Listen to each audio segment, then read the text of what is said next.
Jesus. మిమ్మల్ని అందరూ దేవుడు దీవించును గాక.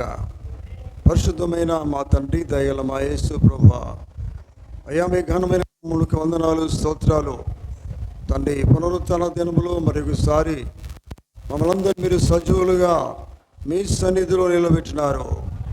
అయ్యా మీకు అనేక వేల స్తోత్రాలు నాయన. మేము ఉన్నాము కేవలం మీ కృప మాత్రమై ఉన్నాము నాయన. అయ్యా మాలో ఏ మంచితనము లేనప్పటికీ కూడా మీరు మమ్మల్ని ప్రేమిస్తూ ఉన్నారు. అయ్యా మీ ప్రేమ తండ్రి ఎడబాయి ప్రేమ నాయన తండ్రి. అటువంటి ప్రేమను బట్టి మీకు స్తోత్రాలు. వర్ణింపలేని ప్రేమ నాయన. అయ్యా మమ్మల్ని మిక్కిలిగా ప్రేమించే మా యేసయ్య మీకే వందనాలు, స్తోత్రాలు తండ్రి. మీ ప్రభా మీరు ఇచ్చిన ఈ సమయాన్ని బట్టి స్తోత్రాలు. మరి ప్రాముఖ్యంగా మీకు వాక్యం వినుటకు మేము సిద్ధంగా ఉన్నాము నాయన. ఎందుకంటే వాక్యం మాకు అవసరమైనది. నిత్యము మీ యొక్క మాట చేత మేము జీవించాలి నాయన. కనుక ఈ సమయంలో మరి మీకు వాక్యము వినుటకు మేము ఇష్టపడుతూ ఉన్నాం తండ్రి. మరి మమ్మల్ని మేము తగ్గించుకుంటూ మహిమగత ప్రభావాలు మీకే ఆరోపిస్తూ ఈ ప్రార్థన యేసుక్రీస్తు నామములో అడుగుతూ ఉన్నాం. పరిశుద్ధ గ్రంథముల నుండి మనం దేవుని వాక్యం చదువుకుందాం. పరిశుద్ధ గ్రంథములో నుండి మత్తయి సువార్త 28వ అధ్యాయము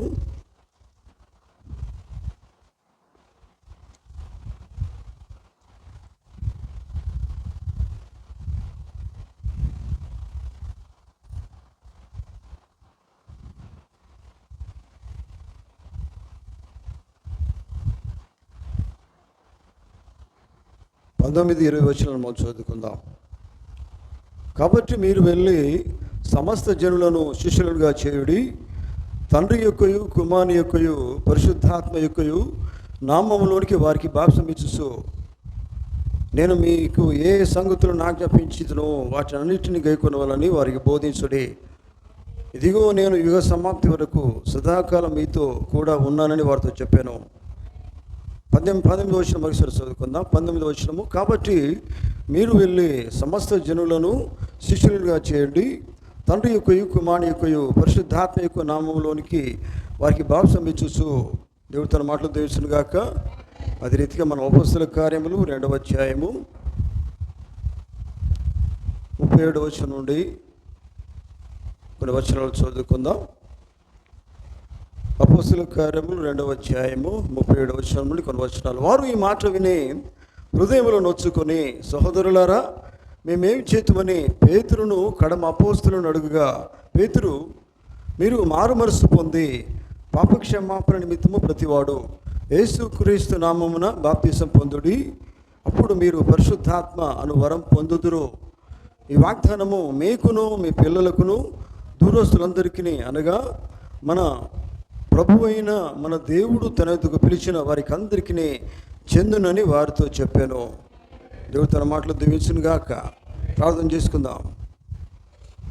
పరిశుద్ధమైన మా తండ్రి, దయగల మా యేసు ప్రభువా, మీకు వందనాలు, స్తోత్రాలు. మరి ఉదయకాల సమయంలో పునరుత్థాన దినములో తండ్రి మరి చదువుబడిన వాక్య భాగాన్ని దీవించండి ప్రభా. 2 స్థలాల్లోంచి మీకు వాక్యాన్ని మేము చదువుకున్నాము నాయన. ఈ సమయంలో మీరు మాతో మాట్లాడతారని మేము కోరుతున్నాం, మాట్లాడమని అడుగుతున్నాము నాయన. ఎందుకంటే వాక్యము మీది ప్రభువా, మాట్లాడువారు మీరు, దాని వాక్యంలో ప్రతి సత్యం కూడా బయలుపరచువారు మీరు. తను మీకు స్తోత్రాలు. ఈ సమయంలో మరి నన్ను మీ చేతులకు అప్పగిస్తూ ఉన్నాను నాయన. అల్పుడను బలహీనను ఏమాత్రము జ్ఞానం లేని వాడును ప్రభా, నన్ను మీకు సిలువ సాటును మరుగు చేయండి. మీరే మీకు వాక్యం ద్వారా మాట్లాడి మరి వాక్యం ఉన్న సర్వ సంగతులు మర్మములు మాకు బయలుపరచండి. ఎందుకంటే ఆత్మ చేత మీ యొక్క వాక్యం రాయబడి ఉందో ప్రభా తండ్రి, అదే వాక్యాన్ని మాకు బయలుపరచండి. ఎందుకంటే ప్రభా మేము లోకస్తులము కాదు, కానీ మేము ప్రభా మరి మీ చిత్తంలో ఉన్న జగత్తు పునాది వేబడక ముందే మీ నిర్ణయంలో ఉన్నాం. మేము మీ బిడ్డలము నాయన, మేము మీ కుమార్తెలమై ఉన్నాం. కనుక ప్రభా మరి ప్రతి సత్యాన్ని మీరు మాకు బయలుపరుస్తున్నారని మేము నమ్ముతున్నాం. ఈ సమయంలో మరి నన్ను మీ చేతులకు అప్పగిస్తూ ఉన్నాను ప్రభా. ఎంతమంది మరి వాక్యం వింటున్నారో వారందరిని దీవించడం ఆయన తండ్రి. మరి దగ్గర ఉన్న వాళ్ళు దూరం నుంచి కూడా వాక్యం వింటున్నారు, వారందరినీ దీవించండి. మరి నిజమైన వాక్యమును వారికి బయలుపాటు దయచేయండి. ఎందుకంటే ప్రభా వాక్యములో ప్రతి సత్యము కూడా అందరికీ బయలుపరచండి నాయన. ఎందుకంటే వాక్యం అనేది మాకు తండ్రి మరి నిజమైన వాక్యం అనేది మాకు అవసరమై ఉన్నది నాయన. ఈ గడియలో మరి మాకు నిజమైన బైబిల్ సత్యం మాకు అవసరమై ఉన్నది కనుక ఈ సమయంలో ప్రభు ఎంతమంది వాక్యం వింటున్నారో వారందరికీ ఒక మంచి గ్రహింపును దయచేయండి ప్రభు. నన్ను మీ ఆస్తులో పెడుతూ నన్ను మీ స్వాధీనం వేసుకోండి. మీకు ఆత్మచేత నన్ను అభిషేకించి మీరు మాత్రమే మీకు వాక్యం ద్వారా మాట్లాడి మహిమ ఘనత ప్రభువులు పొందవలసిందిగా అనేకమైన విషయాలు మీరు మాకు బయలుపరచమని వాక్య ప్రకారం మేము జీవించినట్లుగా మమ్మల్ని సిద్ధపరచండి. వాక్యం ద్వారా మీరేం మాట్లాడి మహిమ ఘనత ప్రభువులు పొందవలసిందిగా ప్రార్థన మన ప్రభువును రక్షకుడైన యేసుక్రీస్తు నామములో అడుగుచున్నాం. ఆమేన్. కూర్చుందాం.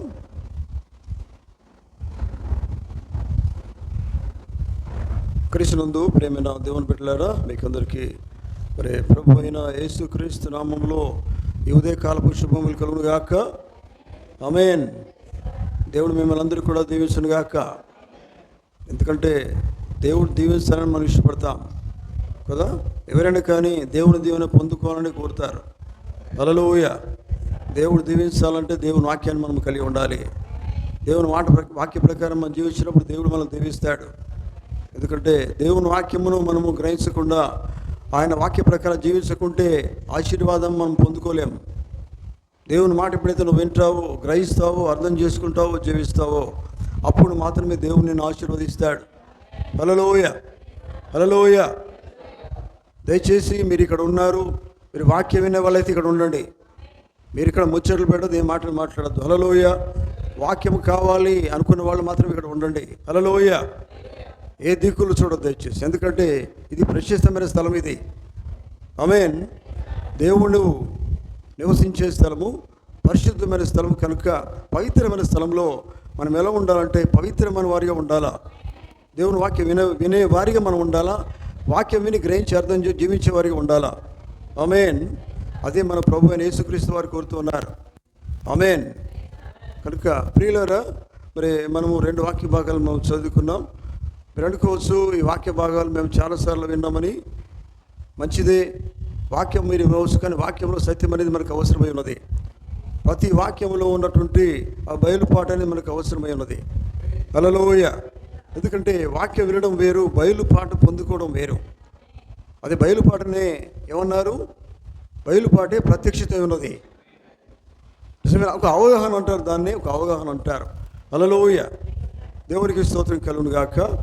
ప్రియులారా, మరి ఈ సమయంలో నేను మీతో మాట్లాడే చాలా ప్రాముఖ్యమైన సబ్జెక్ట్ ఇది. ఎందుకంటే ప్రపంచంలో అందరూ కూడా ఇదే వాక్యాలు చదువుతారు, కానీ వాక్యమును ఒప్పుకోరు. వాక్య ప్రకారం జీవించేదానికి వారు ఒప్పుకోరు. ఈ వాక్యం వారికి తెలుసు. ఆమేన్. ఎట్టున్నారా? దేవునికి స్తోత్రం కలుగును గాక. మీకందరికీ మరోసారి యేసుక్రీస్తు నామములో శుభములు కలుగును గాక. యేసుక్రీస్తు నామములో బాప్తిజం పొందుటయే బైబిల్ నిజమైన బాప్టిజం అయి ఉన్నది. ఆమేన్. మరో మాటలో బైబిల్ నందు యేసుక్రీస్తు నామములో బాప్టిజము పొందుటయే నిజమైన బాప్టిజం అయి ఉన్నది. నిజమేనా? బైబిల్ ఎన్ని బాప్టిజాలు ఉన్నాయండి? ఒకటి బాప్టిజం అని బైబిల్ చెప్తున్నది. హల్లెలూయా, హల్లెలూయా. మీరు గమనించండి పిల్లలు, బాప్టిజం గురించి మనం కనుక మరి బైబిల్లో ధ్యానించినట్లయితే, గ్రహించినట్లయితే, అర్థం చేసుకున్నట్లయితే అందులో చాలా మర్మం దాగి ఉన్నది. వింటున్నారా? హల్లెలూయా. బాప్టిజం విషయంలో చాలా మర్మం దాగి ఉన్నది. చూడండి, యేసు ప్రభువు వారు మరి శిష్యులతో ఒక మాట చెప్తున్నారు. వింటున్నారా? హల్లెలూయా. ఆయన ఏమన్నారు? మనం మత్తయి సువార్తలో ఆ మాట మనం చదివినట్లయితే ప్రియులారా, మనం అర్థం చేసుకున్నట్లయితే చూడండి, అక్కడ ఏముంది? 19వ వచనంలో యేసు ప్రభువు వారు ఏం చెప్తున్నారు అక్కడ చూడండి. 19వ వచనం 28-19.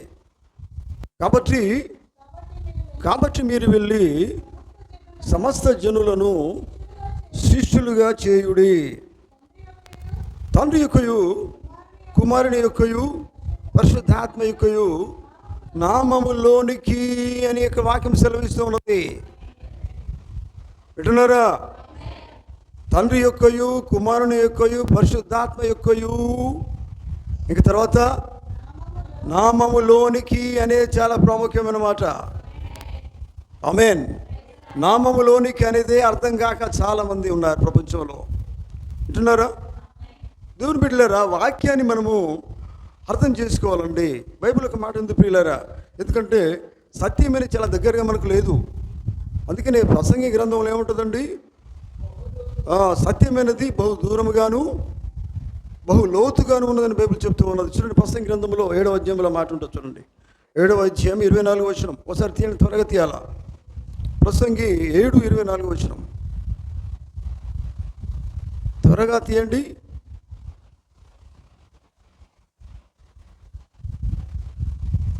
త్వరగా. సత్యమైనది బహు దూరముగాను బహు లోతుగాను ఉన్నది, కానీ దాన్ని పరిశీలన చేయగలవాడేవాడు. వింటున్నారా? ఇక్కడ ఉండండి, మీరు దయచేసి అందరూ ఇక్కడనే ఉండండి, వాక్యం వినండి. మీరు ఉండడం కాదు, మీ చెవులు ఉండనియండి ఇక్కడ. ఆమేన్. వాక్యం ఏమి సెలవిస్తున్నాడు దేవుడు? చూడండి, సత్యమైనది ఎక్కడ ఉన్నదండి? ఎక్కడ ఉన్నది? దూరంగా ఉన్నది. హల్లెలూయ కదా. అరే, సత్యం ఇక్కడ ఉందని నేను చదువుతున్నాను అనవచ్చు, కానీ నువ్వు దాన్ని గ్రహించడం లేదు. బైబిల్ చదవడం కాదు, బైబిల్ ప్రతి మాట నువ్వు గ్రహించాలా. అందుకని వాక్యం సెలవిస్తున్న చూడండి, సత్యమైన దూరముగాను బహు లోతుగా ఉన్నది కదా. మనకు లోతైన విషయాలు అర్థం కావాలంటే ఏం చేయాలి? లోతుగా వెళ్ళాలి. ఆమేన్. లోతుగా ఉన్న విషయం నీకు అర్థం కావాలంటే నువ్వు మీది కాదు ఉండవలసింది, నువ్వు కూడా లోతుగా వెళ్ళాల్సింది. నిజమేనా?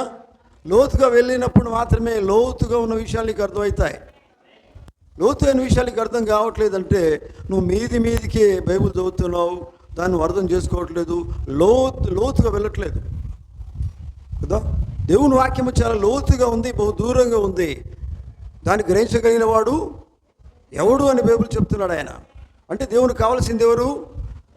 లోతుగా ఉన్న దాన్ని పరిశీలన చేసుకునే ఆయన కావాలా, అర్థం చేసుకునేవాడు మాత్రమే కావాలి, ఆ మాటల ప్రకారంగా నడిచేవాడు మాత్రమే కావాలి. హల్లెలూయ. అట్లాగే ప్రియులారా, మొదటి తెస్సలోనికీయుల పత్రికలో మాట చూడండి. మొదటి తెస్సలోనికీయులకు రాసిన పత్రిక 5వ అధ్యాయము 21వ వచనం చూడండి. దయచేసి చదవండి త్వరగా. 5వ అధ్యాయం మొదటి తెస్సలోనికీయులకు రాసిన పత్రిక 5వ అధ్యాయము 21వ వచనం చదవండి. సమస్తమును పరీక్షించి, అంటే మనం ఏం చేయాలి? వాక్యాన్ని ఎప్పుడు కూడా పరీక్షించాలండి కదా. నిజమేనా? అంటే పరీక్షించడం అంటే అందులో ఏదో సత్యం ఉన్నది, సత్యం ఏదో దాగి ఉన్నది, అది నువ్వు పొందుకోవాలి. నిజమేనా? బైబిల్ చదవడం అంటే చాలా లోతుగా మనం అర్థం చేసుకోవాల్సి ఉన్నది. నిజమైన విషయాలు తెలవాలంటే మనం లోతుగా వెళ్ళాలి. బైబిల్ అదే చెప్తున్నాడు చూడండి. ఏం చెప్తున్నాడు ఆయన? సమస్తమును పరీక్షించి మేలైన దాన్నే చేపట్టండి కదా. అంటే మంచిదేదో బైబిల్ ఉన్నదండి, అది కావాలి నీకు, అది నువ్వు చేపట్టు, అది నువ్వు తీసుకో, దాని ప్రకారం నువ్వు నడువు, జీవించు. పెట్టున్నారా? ఆమేన్. చూడండి, అందుకని ప్రియులారా గమనించండి. మరి ఇంకా బైబిల్లో దేవుని గ్రంథాన్ని పరిశీలించమని కూడా ఉంటుంది. నిజమేనా? యెహోవా గ్రంథాన్ని పరిశీలించండి, చదువుకోండి. అది పాత నిబంధనలో ఉంటుంది. చూడండి, అమ్మడ చూద్దాం. యెషయా గ్రంథంలో మాట ఉంటుంది చూడండి. యెషయా గ్రంథము 34వ అధ్యాయం 16వ వచనం.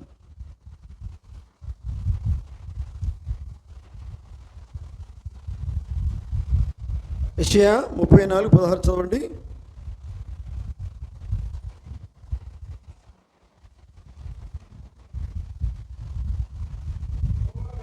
యెహోవా గ్రంథమును పరిశీలించి చదువుకొనుడి. ఆమేన్. అర్థమవుతుందా? అంటే దాని అర్థం ఏంటంటే బైబిల్ చదవడం అంటే, మీరు తెలుసా బైబిల్ చదవడం అంత మర్చిపోవాలి. నీకు దాంట్లో విషయాలు అర్థం కావాలంటే వేరే ఆలోచనలు పెట్టుకొని నువ్వు బైబిల్ చదవద్దండి, నీకేం అర్థం కాదు కదా. సత్యం ఏందేదో నీకు తెలవాలి. బైబిల్ చదువుతున్నప్పుడు ఒక ప్రత్యక్షత నీకు రావాలి, ఒక బయలుపాటు రావాలి. హల్లెలూయా, దేవునికి స్తోత్రం కలుగును గాక. ఇంకా మీరు ఇంకో మాట చూద్దాం. యోబు గ్రంథంలో ఒక మాట ఉంటుంది చూడండి. యోబు గ్రంథములో 34వ అధ్యాయంలో ఒక మాట ఉంటుంది చూడండి. 34వ అధ్యాయం 4వ వచనం, త్వరగా తీయాలి. యోబు గ్రంథము న్యాయమైనదేదో విచారించి, హల్లెలూయా, ఏం కావాలండి? న్యాయమైంది, సత్యమైంది, నిజమైంది. అది నువ్వు విచారించు, ఆలోచించు, తెలుసుకో. ఆమేన్. విచారించి చూద్దాం రండి. మేలైనదేదో మనంతట మనము విచారించి తెలుసుకుందాము రండి అని బైబిల్ చెప్తూ ఉన్నది.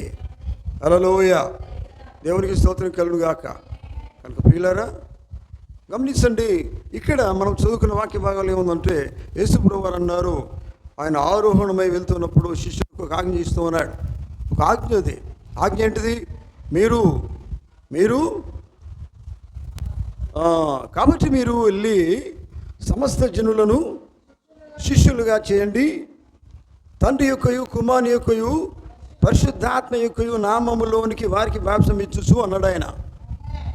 హల్లెలూయా, ఏమన్నాడండి? సమస్త జనులను నాకు శిష్యులుగా చేయండి. ఏమన్నాడు? ఇంకా వారికి మీరు బాప్తిసం ఇవ్వమని చెప్పాడు ఆయన. ఏ బాప్టిజం అన్నాడు ఆయన? తండ్రి యొక్కయు కుమారుని యొక్కయు పరిశుద్ధాత్మ యొక్కయు బిరుదులలోనికి బాప్తిసం ఇవ్వండి అన్నాడు ఆయన. నామములోనికి అన్నాడు. హల్లెలూయా. ఒక దయ్యం పట్టిందండి. దయ్యం పడితే తండ్రి నామాన పో అంటే పోద్దా? దయ్యం పోద్దా? నామం ఎక్కడ ఉన్నది? తండ్రి నామం అంటే. తండ్రి అనేది ఏంటి? నామం కాదు కదా. తర్వాత కుమార నామం పో అంటే పోదండి. పరిశుద్ధాత్మ నామం పో అంటే పోదు. ఈ మూడిటికి కలిసి ఒక నామం ఉంది. ఆమేన్. తండ్రికి, కుమారునికి, పరిశుద్ధాత్మకి, తండ్రి యొక్కయు కుమారుని యొక్కయు పరిశుద్ధాత్మ యొక్కయు నామములోనికి అన్నాడు ఆయన. అది ఏమై ఉన్నది? అది మర్మమై ఉన్నది. అక్కడ ప్రత్యక్షత ఉన్నది. అది నిజమై ఉన్నది. అది సర్వసత్యమై ఉన్నది. ఇది అందరికీ అర్థం కాదండి. ఎవరికైతే ప్రత్యక్షత ఉంటుందో వారికి మాత్రమే అర్థమవుతుంది. నిజమేనా? యేసుప్రభువు వారు చాలా సార్లు ఉపమాన రీతిగా చెప్తాడు ఆయన. నిజమేనా? అసలు దేవుని మర్మం అంతా కూడా పసిపిల్లలకు మాత్రమే బయలుపరచబడుతుంది. ఆమేన్. జ్ఞానులకు దాన్ని ఆయన మరుగు చేస్తూ ఉన్నాడు. నిజమేనా? వింటున్నారా? జ్ఞానవంతులకు అది మరుగు చేయబడుతుంది, కానీ ఎవరికి బయలుపరచబడుతుంది? పసిపిల్లలకు, చదువు రాని వాళ్ళకు మాత్రమే అది బయలుపరచబడుతూ ఉన్నది. ఎందుకంటే వారు గ్రహిస్తారండి. చదువు రాకపోయినా పర్వాలేదు, కానీ వాళ్ళు గ్రహిస్తారు.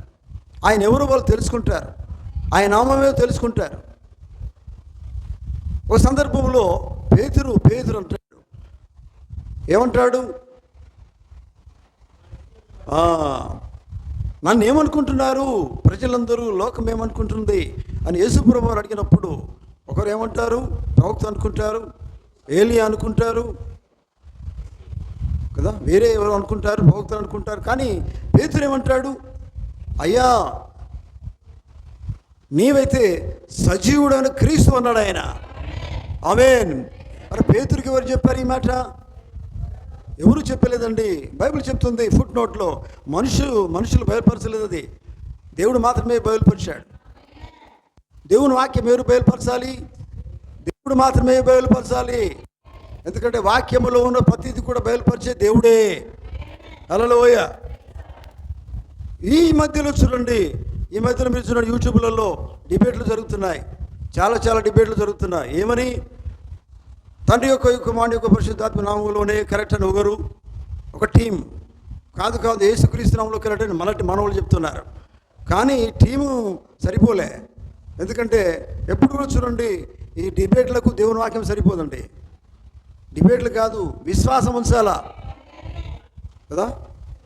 ఈ వాదానికి వెళ్తుంది. వాదానికి ప్రవక్త అది అంటాడు, డిబేట్లు కాదు కానీ వాదం అక్కడ జరుగుతుంది. కనుక మీరు ఏం చేయాలంటే, విశ్వాసం ఉంటే నమ్ముతారు వాళ్ళు కదా. వాక్యము వివాదానికి తీసుకొని పోదు. వాక్యము సత్యం బయలుపరుస్తుంది. వాక్యం ఉన్నట్టుగా బయలుపరుస్తుంది. కానీ వాక్యము నువ్వు తెలుసుకోవాలంటే విశ్వాసం కావాలి. ఆమేన్. హల్లెలూయా. చూడండి, మరి ఇది 2 టీములు ఉన్నాయి. వాళ్ళు అడిగారు,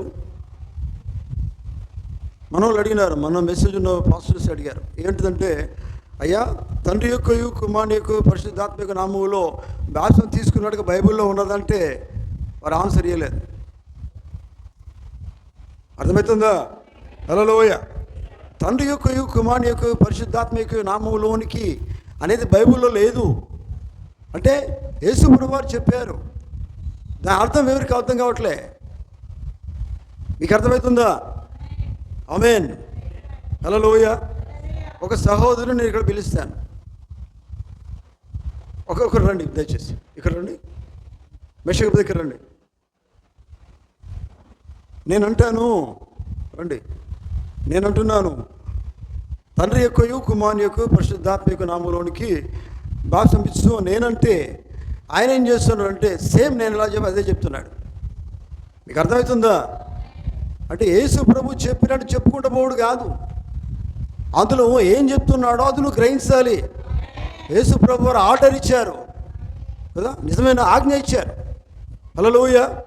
అయితే ఇప్పుడు పాస్టర్లందరూ కూడా ఆజ్ఞ చేసుకుంటూ పోతున్నారండి. దాన్ని నెరవేర్చడం ఎవరు? మరి దాన్ని ఎవరు నెరవేర్చాలి? మరి నెరవేర్చేటోళ్ళంటే అక్కడ ప్రత్యక్షత కావాలి. హల్లెలూయా. అందులో ఉన్న మర్మం అనేది వారికి బయలుపరచబడాలి. హల్లెలూయా. దేవునికి స్తోత్రం కలుగును గాక. ఎందుకంటే ఒక్కొక్కరు ఆజ్ఞ చేసుకుంటూనే పోతున్నారు. యేసు ప్రభు ఏమనుకున్నారండి? యేసు ప్రభు ఎట్లా చేస్తే మేము అట్లా చేస్తాం. ఆయన ఆర్డర్ ఇచ్చి నువ్వు ఆర్డర్ తీసుకుంటూ పోతావా? అంతేనా? ఆయన ఆజ్ఞ ఇచ్చాడు, మీరు సర్వలోకానికి వెళ్ళండి, సర్వ సృష్టికి ఆ దేవుని వాక్యాన్ని ప్రకటించండి, తండ్రి యొక్క కుమారుని యొక్క పరిశుద్ధాత్మ యొక్క నామములోనికి బాప్తిసం ఇవ్వండి, ఇచ్చుచు అన్నాడు ఆయన. నామములోనికి అని మాత్రమే చెప్పాడు. నామం కాడ ఆగిపోతున్నారు. హల్లెలూయా. నిజమేనా? నామం కాడ ఆగిపోతున్నారా? మనకు కావాల్సిందే నామము. ఆమేన్. మనకు కావాల్సింది నామం అండి కదా. ఏ దయ్యం పోవాలన్నా కానీ మనం ఏం చేస్తామండి? ఈ శాఖలో ఉన్నటువంటి పాస్టర్లు కూడా ఏం చేస్తారు? తండ్రి నామన పో అన్నారు. వాళ్ళు కూడా ఏమంటారు? మళ్ళీ యేసుక్రీస్తు నామములో పో అన్నట్టు అంటారు. అక్కడ వాడతారు యేసుక్రీస్తు నామం. కానీ బాప్టిజం కాడికి వచ్చేసరికి ఏం చేస్తున్నారు? తండ్రి యొక్క కుమారు యొక్క పరిశుద్ధ నామములోనికి అని ముంచుతున్నారు. 2 రకాల ముంచుతున్నారండి. అర్థమవుతుందా? ఇటు నీళ్ళ ద్వారా ముంచుతున్నారు, జీవితాన్ని కూడా ముంచేస్తున్నారు. అది సరైనది కాదు. ఎందుకంటే వాక్యం అనేది సత్యమై ఉన్నది. అందుకని బైబిల్ చెప్తుంది చూడండి, మీరు సమస్తమును పరీక్షించి ఏం చేయాలి? మేలైన దాన్ని చేపట్టండి. నిజమైన బాప్టిజం ఉందండి. అందుకనే ఎఫెసీ పత్రికలో ఏముందండి? 4వ అధ్యాయంలో ఆ మాట మనకు తెలుసు. చూడండి, ఒకసారి చదువుదాం. అక్కడ చూడండి పిల్లరా, ఎఫెసీలకు రాసిన పత్రిక, అక్కడ బాప్టిజం గురించి అని చెప్తాడు.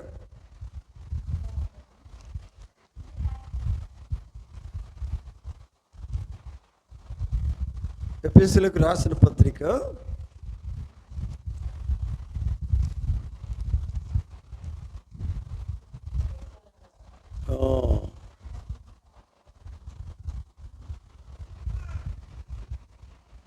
4వ వచనం చూడండి. 4వ అధ్యాయం 4వ వచనం. శరీరం ఒక్కటే, ఆత్మ ఒక్కడే, ఆ ప్రకారమే మీ పిలుపు విషయమై ఒక్కటే నిరీక్షణ కలిగి ఉన్నట్టుకు పిలువబడితిరి.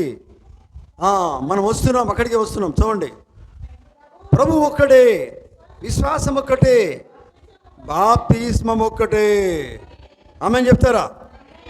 బాప్టిజం 2, 3 అని చెప్పలే బైబిల్లో. బాప్టిజాలన్నీ చేతులు ఉన్నవారు చెప్పండి. బాప్టిజాలన్నీ చేతులు ఉంటే చెప్పండి. హల్లెలూయా. ఎన్ని బాప్టిజాలు? బాప్టిజం ఒక్కటే. ఆమేన్. ఆ బాప్టిజం ఏమై ఉన్నది?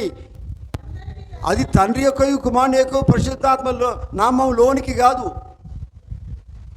నామంలోనికి అనేది అక్కడికి రాలేదు. హల్లెలూయా. గమనించండి, వారు బిరుదుల్లోనే బాప్టిజం ఇస్తూ ఉన్నారు కదా. దేవుడు తండ్రిగా, కుమారుడిగా, పరిశుద్ధాత్మగా 3 రకాలుగా ఆయన పనిచేశాడు. ఆమేన్. అయినప్పటికీ ఆయన నామం ఉన్నది, ఆయనకు పేరు ఉన్నదండి. నిజమేనా? అర్థమవుతుందా? ఆయనకు పేరు ఉన్నదా లేదా? యేసు క్రీస్తు అనే పేరు కదా నామములోనికి అని చెప్పబడుతూ ఉన్నది. హల్లెలూయా. చూడండి దేవుని బిడ్డలారా, నామములోనికి అని చెప్పబడుతున్నప్పుడు అది నువ్వు గ్రహించడం లేదు, మీరు అర్థం కావట్లేదు. చూడండి, మనము ఇప్పుడు అపోస్తలుల కార్యములో కూడా దేవుని వాక్యం చదువుకున్నాం మనం. అక్కడ ఏముంది? 2:38 37 నుంచి కనుక చదివినట్లయితే మరోసారి చదువుదాం. 37 నుంచి చదవండి. 2:37. వారు ఈ మాట విని హృదయం నొచ్చుకొని, సహోదరులారా మేమేమి చేయాలి? పేతురును కడమ అపోస్తలును పేతురు మీరు మారు మనసు పొంది పాప క్షమాపణ నిమిత్తము ప్రతివాడు యేసుక్రీస్తు నామములో అని ఎవరు చెప్తున్నారు? ఈ మాట ఎవరు చెప్తున్నారు? పేతురు. ఇక్కడ ఉన్నారా మీరు? హల్లెలూయా, హల్లెలూయా. మీరు వాక్యం వింటున్నారా? ఈ మాట ఎవరు చెప్తున్నారు? అపోస్తలుల కార్యం 2:38 ఈ మాట ఎవరు చెప్తున్నారు? యేసు ప్రభు శిష్యులు. అందులో ముఖ్యమైన వాడెవరు? పేతురు చెప్తున్నాడు ఈ మాట. హల్లెలూయా. ఏం చెప్తున్నాడు? యేసు ప్రభు చెప్పింది చెప్పట్లేదు. గమనించండి, యేసు ప్రభు చెప్పిన దానిలో ఉన్న మర్మాన్ని బయలుపరుస్తున్నాడు. చూడండి, యేసు ప్రభు చెప్పలేదా? తండ్రి యొక్కయు, కుమారుని యొక్కయు, పరిశుద్ధాత్మ యొక్కయు నామములోనికి అనేదే యేసుక్రీస్తు నామములోనికి అని చెప్తూ ఉన్నాడు. అది బయలుపాటు కాదా? అది సర్వసత్యమై ఉన్నది, అది మర్మమై ఉన్నది, దాన్ని బయలుపరుస్తున్నాడు. అది బయలుపాటు ఎవరికి వచ్చింది? అందరికీ లేదండి, అందరికీ లేదు. ఉన్నది ఉన్నాడు చెప్పుడు కాదండి. అక్షరాన్ని తీసుకోవద్దు, అక్కడ ఆత్మను చూడాలను. ఆత్మను నువ్వు పొందుకోవాలి. ఆత్మనిగా నీకు బయలుపరిచేది. ఆమేన్. ఆత్మ మాత్రమే నీకు బయలుపరుస్తాడండి. ఎందుకంటే పేతురికి బయలుపరిచింది ఎవరు? దేవుడే కదా కదా దేవుడే బయలుపరిచాడు. పరలోకమందు నా తండ్రి నాకు బయలుపరిచాడు. ఈయన ఇక్కడ ఏ శాఖలో బయలుపరచలేదు, ఏ డినామినేషన్లు బయలుపరచలేదు, ఏ బైబిల్ కాలేజీ బయలుపరచలేదు. బైబిల్ కాలేజీలో వెళ్తే వాళ్ళు ఏం నేర్చుకుంటారండి? వాళ్ళు అక్కడ ఏ బోధన అయితే వాళ్ళు చేస్తారో ఆ బోధన బట్టి దానిలో పరీక్ష పెడితే వారు ఏం చెప్పారో దానిలో పాస్ అయితే సర్టిఫికేట్ ఇస్తారు. ఈ సర్టిఫికేట్ తీసుకొచ్చి ఏం చేస్తారు? జాబ్ చేస్తారు, ఉద్యోగాలు చేస్తారు. పాస్ అనేది పెద్ద ఉద్యోగం, అది వింటున్నారా? ఒక జాబ్ కదా. అట్లా వాళ్ళు ఉద్యోగాలు చేసుకుంటూ బ్రతుకుతూ ఉన్నారు. ఇప్పుడు అదే జరుగుతున్నదండి. కానీ ఇది అది కాదు, ఆ జాబ్ కాదు మనకు కావాల్సింది. దేవుడు ఏం చెప్తున్నది చేయడం కావాలా. హల్లెలూయా. ఎందుకంటే వాక్యానికి వాక్యం ఎప్పుడు కూడా విభేదించదండి, విభేదించదు. ఇప్పుడు తండ్రి యొక్క కుమారుని యొక్క పరిశుద్ధాత్మ యొక్క నామములోనికి అనేది అక్కడ యేసుప్రభువు చెప్పినారు. అట్లాగే మరి ఇక్కడ పేతురు ఏం చెప్తున్నాడు? యేసుక్రీస్తు నామములో బాప్తిసం పొందమని చెప్తున్నాడు. యేసుప్రభువారము తండ్రి యొక్క కుమారుని యొక్క పరిశుద్ధాత్మ యొక్క నామములోనికి ఆయన చెప్తుంటే పేతురు అన్నాడు యేసుక్రీస్తు నామములో బాప్తిసం పొందండి అన్నాడు ఆయన. ఇందులో రెండిట్లో ఏది కరెక్టు? రెండిట్లో ఏది కరెక్టు? గమనించండి. అందుకనే ప్రవక్త ఒక మాట అన్నాడు, పిల్లారా, వాక్యం ఎప్పుడు కూడా వాక్యంతో విభేదించదు. నిజమేనా? అక్కడ భేదం లేదు. అక్కడ ఏంటంటే అక్కడ నీకు అర్థం కావట్లేదు, అక్కడ నీకు బయలుపాట్లేదు. హల్లెలూయా. అక్కడ వచ్చిన చిక్కదే చిక్కు అంటే అక్కడ నీకు అర్థం కావట్లేదంటే అదే ప్రాబ్లం, నీకు అర్థం చేసుకుంటలేవు. ఆమేన్. ఎందుకంటే అక్కడ వాక్యము ఉన్నది, వాక్యములో బయలుపాటు ఉన్నది. జ్ఞానవంతులకు అది అర్థం కావట్లేదు, జ్ఞానం గల వారికి అది అర్థం కావట్లేదు. అది జ్ఞానము కలిగిన వారికి, తెలివి కలిగిన వారికి మరుగు చేయబడి ఉన్నది. ఆమేన్. ఆ ప్రత్యక్షత ఎవరికి మరుగు చేయబడి ఉన్నది? ఈ జ్ఞానం కలిగిన వాళ్ళకి, ఆ తెలివి గల వాళ్ళకి, ఆ విద్యలో ఆ విద్య అభ్యసించిన వాళ్ళకి, ఆ బోధన అభ్యసించిన వాళ్ళకి అది పూర్తిగా విరుద్ధం. ఎందుకంటే వారు విద్య నేర్చుకున్నది బైబిల్లో కాదు, బైబిల్ కాలేజీలో నేర్చుకున్నారు. కానీ బైబిల్లో నువ్వు నిజంగా నువ్వు మోకాళ్ళు మంచి ప్రార్థన చేస్తే, దేవుణ్ణి అడిగితే దేవుడు నీకు ఎందుకు బయలుపరుస్తాడు? దేవుడు నీకు బయలుపరుస్తాడు ఆయన. హల్లెలూయా. అందుకని ఎప్పుడు కూడా వాక్యం ఎప్పుడు కూడా విభేదించబడదు. హల్లెలూయా. అట్లా మనము వాక్యం విభేదించినట్లయితే వాక్యం ఏమై ఉన్నది? ఆది యందు వాక్యం ఉండను, వాక్యం దేవుని ఎదురు, వాక్యమే దేవుడై ఉండను. అంటే వాక్యం విభేదిస్తే మరి దేవునికి విభేదం వచ్చినట్లయితుంది. అది సరైనది కాదు. విభేదం లేదు అక్కడ. నువ్వు అర్థం చేసుకోవడం లేదు, నీకు బయలుపాటు లేదు. హల్లెలూయా. దేవునికి స్తోత్రం కలుగును గాక. అందుకనే తెలివి గల వారికి, జ్ఞానం కలిగిన వారికి అది మరుగు చేయబడి ఉన్నది. ఆమేన్. హల్లెలూయా. దేవుని పిల్లలు గమనించండి. కొంతమంది అంటారు, పిల్లరా దీనికి వైరుధ్యం ఉన్నదండి, ఎట్లా కలిస్తలేదు అంటారు. కానీ వైరుధ్యం ఉండదు అక్కడ. అది వైరుధ్యం కాదు, అది సర్వసత్యమై ఉన్నది. అదొక ఏంటిది? మర్మమై ఉన్నది. అదొక బయలుపాటు అయి ఉన్నది. హల్లెలూయా. కనుక అది అర్థం చేసుకోవడంలో పొరపాటు ఉంది. నువ్వు పొరపడుతున్నావు, నీకు అర్థం కావట్లేదు అది వాక్యం అనేది. అంటున్నారా? ఆమేన్. ఎందుకంటే పిల్లరా గమనించండి,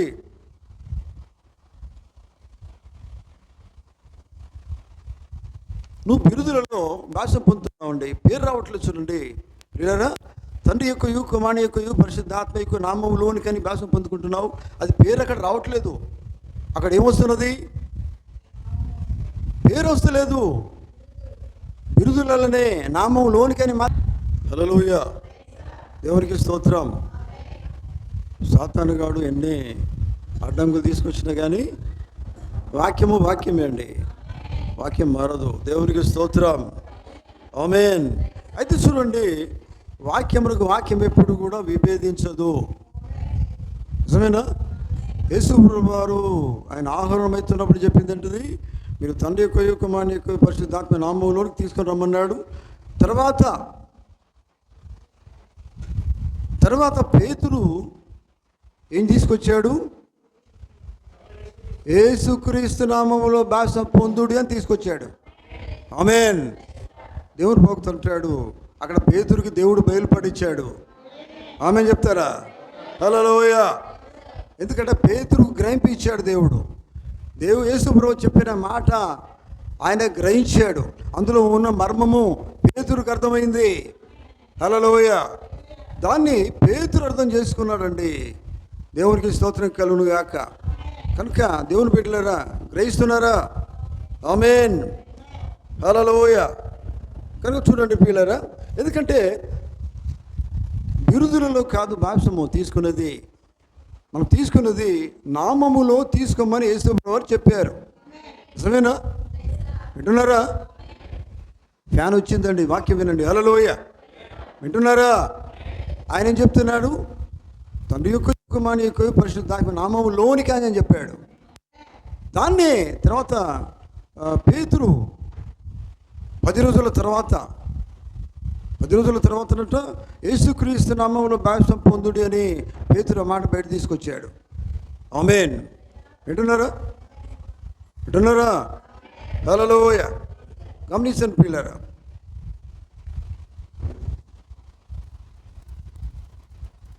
ప్రతి ఒక్కరూ యేసుక్రీస్తు నామములో బాప్తిసము పొందకపోతే బైబిల్ తప్పవుతుందండి.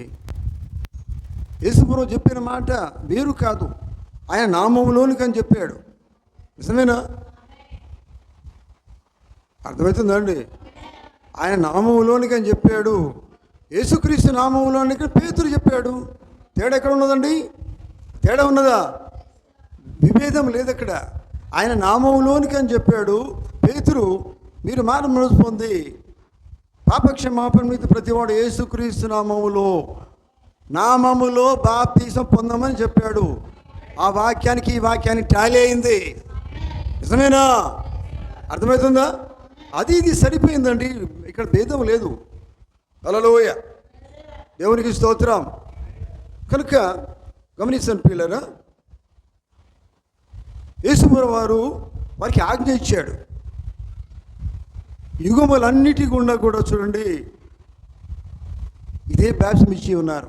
ఏ బాప్టిజము? యేసుక్రీస్తు నామములో బాప్తిసము తీసుకున్నవారు యుగములన్నిటిలో యేసుక్రీస్తు నామములో బాప్తిసం పొందుకున్నట్టుగా దేవుని వాక్యం సెలవిస్తుంది. అంటున్నారా? యుగములన్నిటిలో కూడా యేసుక్రీస్తు నామములోనే బాప్తిసం పొందుకున్నట్టుగా బైబిల్ చెప్తూ ఉన్నది. అర్థమవుతుందా? హల్లెలూయ. చూడండి, ఎందుకంటే బైబిల్ వాక్యము వాక్యానికి వాక్యం విభేదించదు. వాక్యమే ఒకటే. వింటున్నారా? ఆమేన్. కనుక చూడండి, ఎందుకంటే అది మనకు అర్థం కావట్లేదు. అది వచ్చిన ప్రాబ్లం ఏంటంటే వీళ్ళారా, అర్థం అవుతలేదు. అక్కడ బిరుదులు కాదు, తండ్రి కుమారుడు పరిశుద్ధాత్మ అనేది అది నామము కాదు అని అక్కడ మనకు తేటగా అర్థమవుతుంది. నిజమేనా? దేవునికి స్తోత్రం కలుగును గాక. ప్రియులారా, యేసుప్రభువు ఎంత క్లియర్ చెప్పారండి? తండ్రి యొక్కయు కుమారుని యొక్కయు పరిశుద్ధాత్మ యొక్కయు నామములోనికి అని చాలా క్లారిటీగా వాక్యం ఉంది. ఎవరికి అర్థమవుతుంది? చిన్న పిల్ల వాళ్ళకు కూడా అర్థమవుతుంది. నామం అనేది లేదు కదండి, అక్కడ అర్థమవుతుంది. వింటున్నారా? ఆమేన్. హల్లెలూయ. కనుక మరి నిజమైన బాప్టిజం ఏంటిది అనేది కనుక మనం గ్రహించినట్లయితే పిల్లలు, మరి పేతురుకు ఆ బయలుపాటు ఉంది. అర్థమవుతుందా?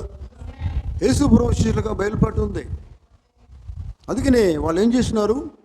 యేసు ప్రభు చెప్పినట్టుగా కాదు చేసేది వారు, అందులో ఉన్నట్టు నామములోనికి అనేది వారు గ్రహించారు. కనుక యేసుక్రీస్తు నామములోనికి బాప్టిజం ఇస్తూ వస్తూ ఉన్నారు. అర్థమవుతుందా లేదా? ఆమేన్. ఇప్పుడు నిజమైన బాప్టిజం ఏమై ఉన్నది బైబిల్ ప్రకారంగా? మనం ఎఫెసీ పత్రికలో చూసినాం పిల్లరా. అక్కడ బైబిల్ ఏం చెప్తున్నది? బాప్టిజం 1 అన్నాడా, 2 అన్నాడా, 3 అన్నాడా? ఎన్ని అన్నాడు బాప్టిజాలు? నిజమైన బాప్టిజాలు 2 అన్నాడా, 3 అన్నాడా, 4 అన్నాడా? నిజమైన బాప్టిజం ఒక్కటే. చూడండి, శరీరం ఒక్కటే, సంఘం ఒక్కటే. హల్లెలూయా. నిజమైన బాప్టిజం ఒక్కటే అని బైబిల్ చెప్తూ ఉన్నది ప్రియులారా. కనుక నిజమైన బాప్టిజం ఏమై ఉన్నది? అదే కదా ఇప్పుడు మనకు కావాల్సింది. ఏదో ఒక బాప్టిజం అండి. కొంతమంది ఉంటారండి, ఏదో ఒకటి బాప్టిజం తీసుకున్నా లేదా, అది నడవదు ఇక్కడ, అది వాక్యానికి సరిపోదు. నిజమేనా? ఏది పడితే అదే తీసుకుంటామండి. బైబిల్ ఏం చెప్తుంది? నిజమైన బాప్టిజం ఒక్కటే అని చెప్తుంది. ఆ ఒక్కటేందో నీకు తెలియాలా కదా? ఆ ఒక్కటి ఏ బాప్టిజము అది నీకు అర్థం కావాలా. అప్పుడు నువ్వు వాక్యాన్ని గ్రహిస్తూ ఉన్నావు, అప్పుడు మాత్రమే నువ్వు వాక్యాన్ని అర్థం చేసుకుంటూ ఉన్నావు, లేకపోతే నీకు అర్థం కాదు. హల్లెలూయా. దేవునికి స్తోత్రం. కనుక ప్రియులారా గమనించండి. ఇప్పుడు చూడండి, సరే ఇక్కడ యేసు ప్రభువు చెప్పిన మాటలో తండ్రి యొక్కయు అన్నాడు కదా. తండ్రి అనేది పేరేనా? మనకు తెలుసు. తండ్రి యొక్క నామం అన్నా కానీ నామం రావాలి అక్కడ. తండ్రి యొక్క పేరు తండ్రి అయినా, కుమారుని యొక్క పేరేంటిది? కుమారుడేనా? పరిశుద్ధాత్మ పేరేంటిది? పరిశుద్ధాత్ముడేనా? పేరు అనేది లేదు అక్కడ. మనసు ఇక్కడ పెట్టండి. హల్లెలూయా. రేపు మీరు ఇంకోలో చెప్పాలా, మీరు గ్రహిస్తే ఇంకోలో చెప్పగలుగుతారు. సత్యం ఇంకోలో ప్రకటించాలంటే మీకు అర్థం కావాలి ఇది. ఆమేన్. చూడండి, తండ్రి అంటే పేరు కాదండి, కుమారుడు అన్న పేరు కాదు, పరిశుద్ధాత్మ అన్న కూడా పేరు కాదు. ఆమేన్. హల్లెలూయా. చూడండి పిల్లలు గమనించండి. ఎందుకంటే తండ్రి యొక్కయు కుమారుని యొక్కయు పరిశుద్ధాత్మ యొక్కయు అక్కడ ఆగిపోతే బాగుండు, కానీ ఆగలే యేసు ప్రభువు వారు. తండ్రి యొక్కయు కుమారుని యొక్కయు పరిశుద్ధాత్మ యొక్కయు, తర్వాత ఇక్కడ 3 చెప్పిన తర్వాత ఇంకోటి యాడ్ చేశాడు దానికి. ఏంటిది? నామములోనికి అనేది ఆయన అక్కడ చెప్తూ ఉన్నాడు. ఓ హల్లెలూయా. అర్థమైతే ఆమె చెప్పండి. హల్లెలూయా. తండ్రి యొక్క చెప్పాడు, కుమారుని యొక్క చెప్పాడు, పరిశుద్ధాత్మ యొక్క చెప్పాడు. అక్కడ అసలు సంగతి కూడా చెప్తూ ఉన్నాడు. నామములోనికి అని చెప్పాడు ఆయన. అది అర్థం కావట్లే, అది అర్థం అవుతలేదండి. దాన్నే అదే పేతురు తీసుకొస్తున్నాడు, యేసుక్రీస్తు నామములోనికి తీసుకొస్తున్నాడు. ఆమేన్. హల్లెలూయా. దేవుని బిడ్డలారా మీకు అర్థమవుతుందా? గ్రహించండి. వాక్యము చక్కగా మీరు అర్థం చేసుకోండి, గ్రహించండి.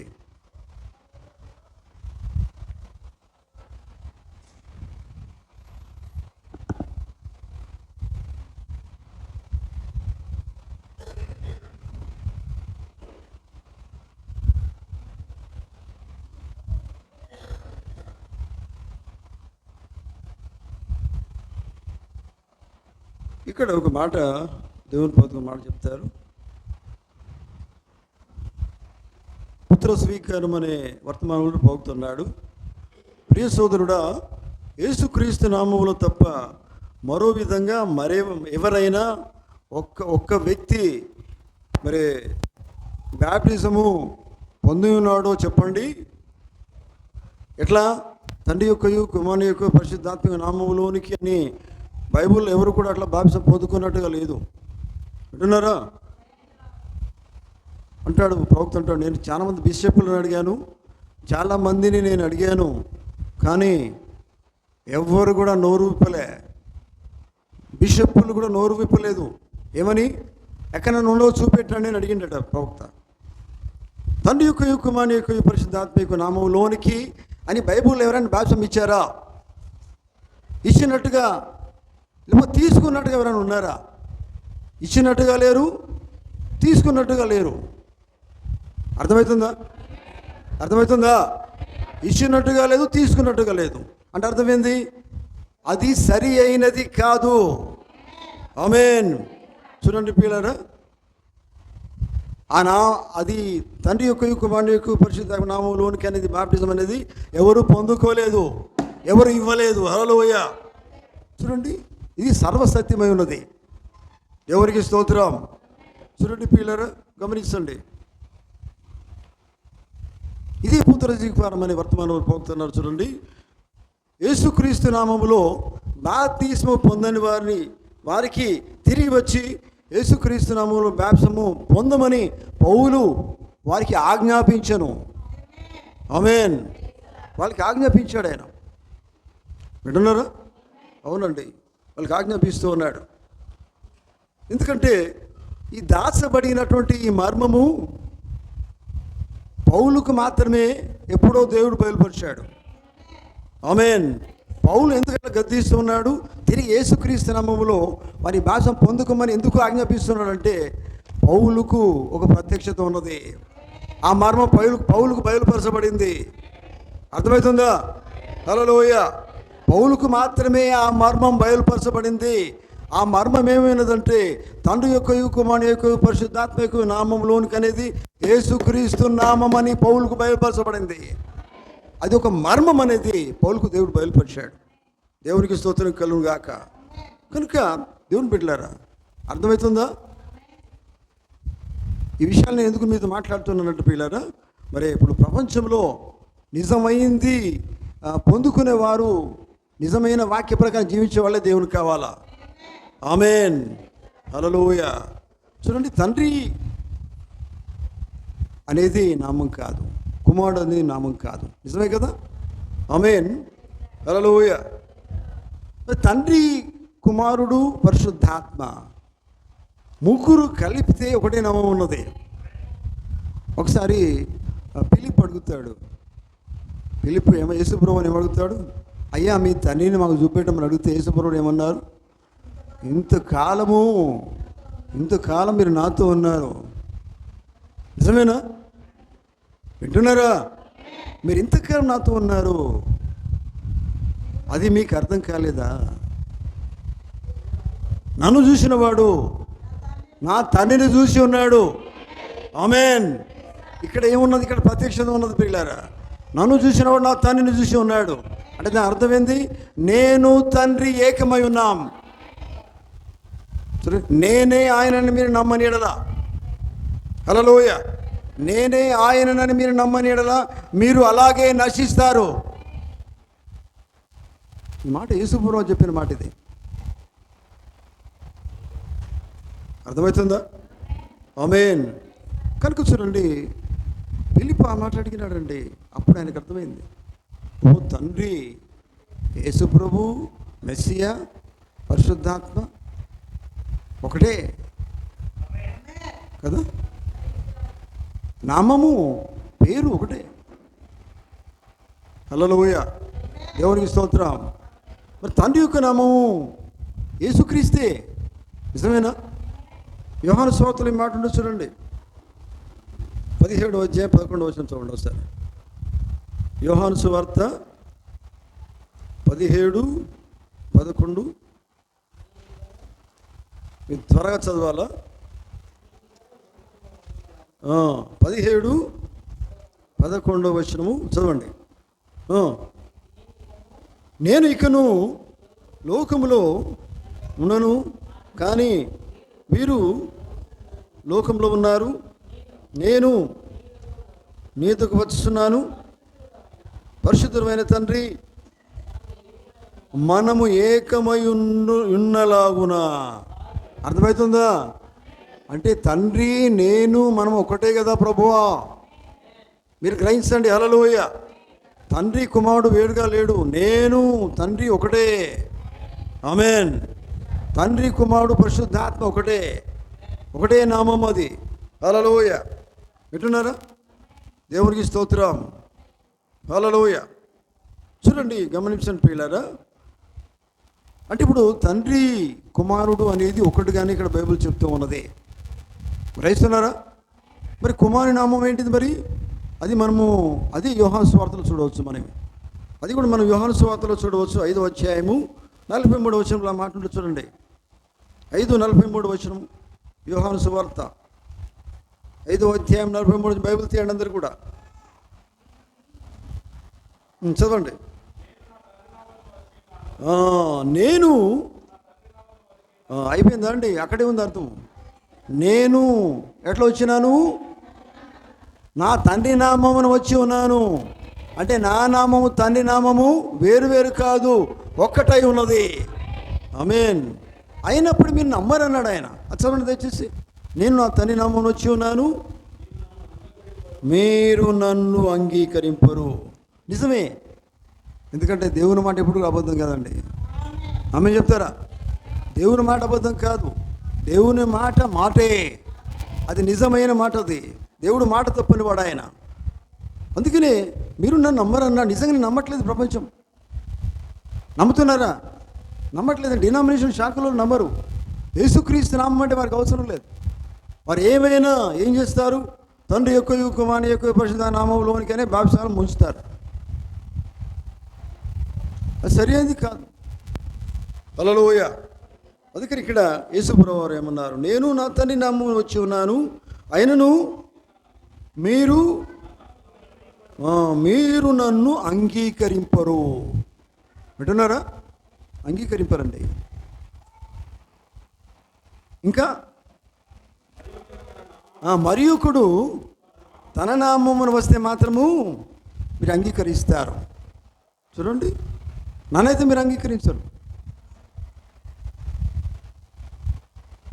మంచి మంచి బోధకులు, ఇంటర్నేషనల్ బోధకులు ఉన్నారు ప్రపంచంలో. ఇప్పుడు యేసుక్రీస్తు నామం అంగీకరించరు. టీవీ బోధకులు ఉన్నారు, యూట్యూబ్ బోధకులు ఉన్నారు. మీరు మేము ఛానల్ చూస్తామంటే మా ఇంట్లో టీవీ ఉన్నదని మీరు మురిసిపోతారు. వాళ్ళు మీకు ఎందుకండి? వారి వాక్యం నమ్మడంలో మీకెందుకండి? వాళ్ళ ముఖాలు కూడా మీరు చూడద్దు. మనకు వాక్య ముఖం చూడండి. మనకు కావాల్సింది సర్వసత్యం కావాలి. మరి బాప్టిజాలే నమ్మరు కదా. యేసుక్రీస్తు నామం అంటేనే వారు నమ్మరు. ఆ బాప్టిజం వారు ఒప్పుకోరు. అటువంటి వారి బోధలు నీకు ఎందుకు? ఆ బోధలు నీకు ఎందుకు నువ్వు యూట్యూబ్లో ఎందుకు? అవన్నీ నువ్వు చూడకు. ఆ బోధలు నీకు అవసరం లేదు. నీకు కావాల్సింది నిజమైన బోధ కావాలి, సర్వసత్యం బోధ కావాలి, వాక్యం కావాలి, ఈ కాలానికి సంబంధించిన వర్తమానం కావాలి. అది నీకు కావాలి. చూడండి, మరి అంగీకరించరండి, అంగీకరించరు.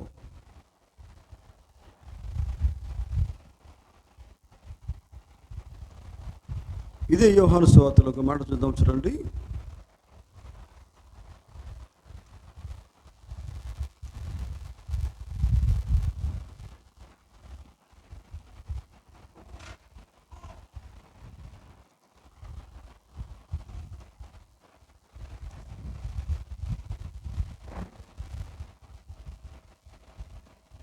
ఇరవై 25వ వచనం చూడండి. 10వ అధ్యాయము యోహాను సువార్త 10వ అధ్యాయం 25వ వచనం. అందుకు యేసు, మీతో చెప్పి తిని కానీ మీరు నమ్మరు. నేను నా తండ్రి నామమందు. ఇప్పుడు ఏ నామములో ఉన్నట్టు యేసుప్రభువు వారు? తండ్రి నామములో ఉన్నట్టేనా? ఆమేన్. నేను నా తండ్రి నామమందు చేస్తున్న క్రియలని చెప్తున్నాడు ఆయన. హల్లెలూయా. చూడండి, గమనించండి దేవుని బిడ్డలారా, వాక్యాన్ని మీరు గమనించండి, వాక్యాన్ని అర్థం చేసుకోండి. ఆమేన్.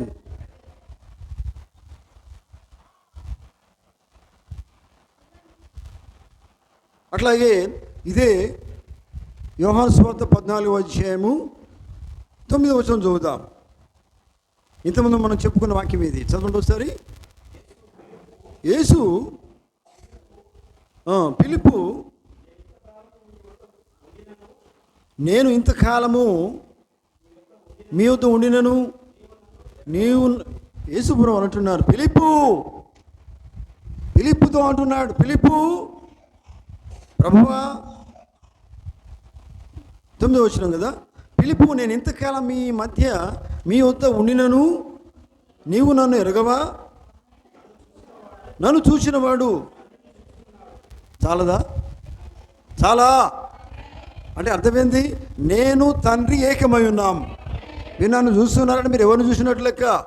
నా తండ్రిని చూసినట్టే. ఆమేన్. అంటే చూడండి ప్రియులారా, నేను తండ్రి ఏకమై ఉన్నాం అని వాక్యం చెప్తూ ఉన్నది. గమనించండి దేవుని బిడ్డలారా, నేను తండ్రి ఏకమై ఉన్నాము. ఆమేన్.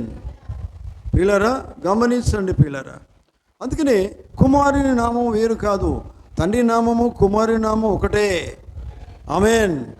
హల్లెలూయా. అంటే అర్థమైంది, తండ్రి వేరు కుమారుడు వేరు కాదు, తండ్రి కుమారుడు ఒకటే. మీరు నన్ను చూసిన నా తండ్రి చూసినట్టే అని పిలుపుతో దేవుడు యేసుప్రభువు వారు చెప్తూ ఉన్నారు. ఆమేన్. మరి పరిశుద్ధాత్మ యొక్క నామం ఏంటి? వేరే నామం కాదు. అది కూడా చూద్దాం. చూడండి, ఇదే యోహాను సువార్త తీయండి, 14వ అధ్యాయము 26వ వచనం తీయండి ఒకసారి. 14:26 వచనము. ఆదరణకర్త అనగా తండ్రి నా నామమున పంపబోవు. అంటే ఏ నామమున? నా నామమున. ఎవరిని పంపుతున్నాడు అంటే పరిశుద్ధాత్మ నామం ఏమై ఉన్నది? నా నామమే పరిశుద్ధాత్మ నామమై ఉన్నది. తండ్రి నామమే నా నామమై ఉన్నది, పరిశుద్ధాత్మ నామం కూడా నా నామమే ఉన్నది. అంటే అర్థమైంది, తండ్రి యొక్కయు కుమారుని యొక్కయు పరిశుద్ధాత్మ యొక్కయు నామము ఒక్కటే అయి ఉన్నది. ఆమేన్. హల్లెలూయా. కనుక దేవుని బిడ్డలారా అర్థం చేసుకుంటున్నారా? ఆమేన్. కనుక చూడండి, అంటే ఇక్కడ ఏంటంటే పిల్లలు మనం అర్థం చేసుకోవాల్సింది ఏంటంటే, తండ్రి కుమారుడు పరిశుద్ధాత్మ వేరు కాదు, ఒకటే. తండ్రిగా కుమారునిగా పరిశుద్ధాత్మగా ఉన్నవాడు దేవుడే. కానీ ఆయనకు పేరు ఉంది, ఆ పేరే పేతురు చెప్తున్నాడు. నిజమేనా? ఆ పేరే కదా పేతురు చెప్పేది, యేసుక్రీస్తు నామము అని చెప్తూ ఉన్నాడు. ఆమేన్. హల్లెలూయా. దేవుని బిడ్డలారా, ఒక మాట మనం చూద్దాం పిల్లలు. ఒక మాట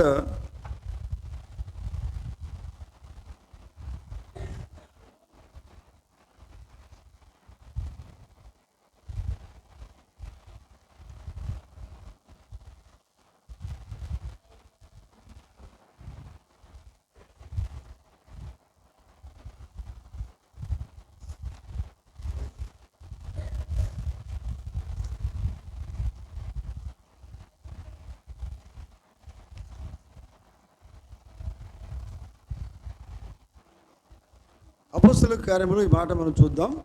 అపోస్తల కార్యములు ఆ మాట ఉంటుంది చూడండి. అక్కడ ఏముంటుందంటే పిల్లరా, మనము అపోస్తల కార్యం 19వ అధ్యాయం ఆ మాట మనం ఇంతకుముందు చదివి ఉంటాం.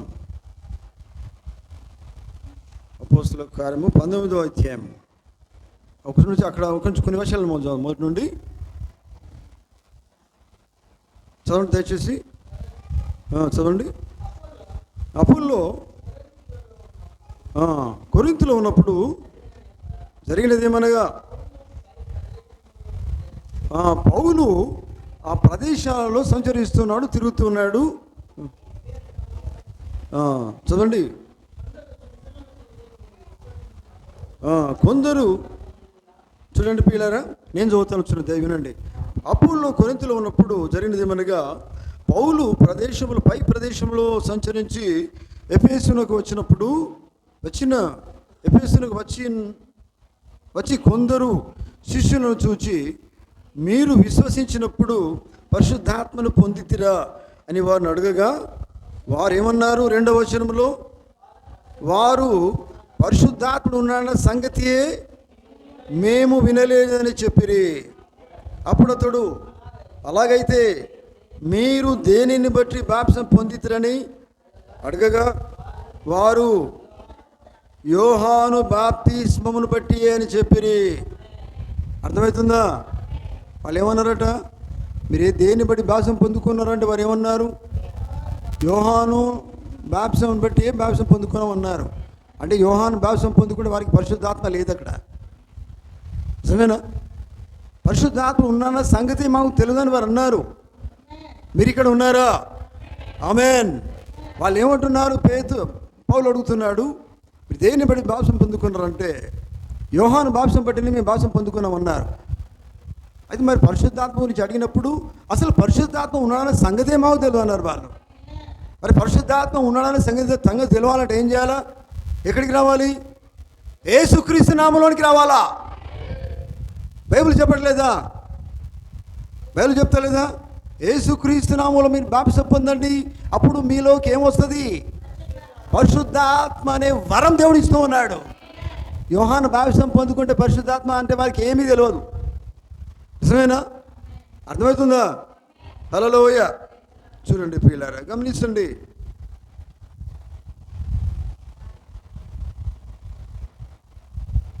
అసలు మీరు దాన్ని పట్టుకుంటే, మీరు గమనించండి, వాక్యమును పట్టుకుంటే సత్యం మీకు తెలుస్తుంది.